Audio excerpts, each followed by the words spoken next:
Pickle recipe bro.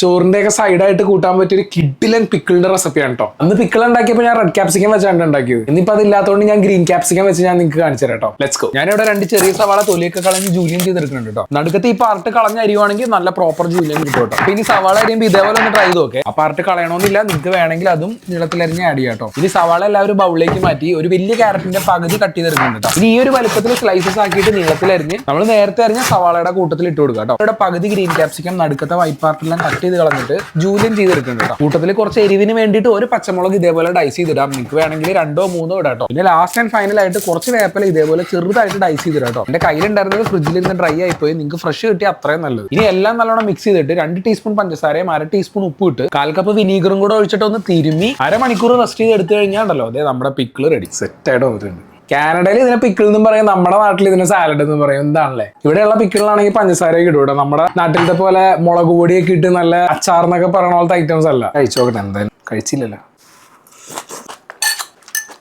പൊളി കേട്ടോ.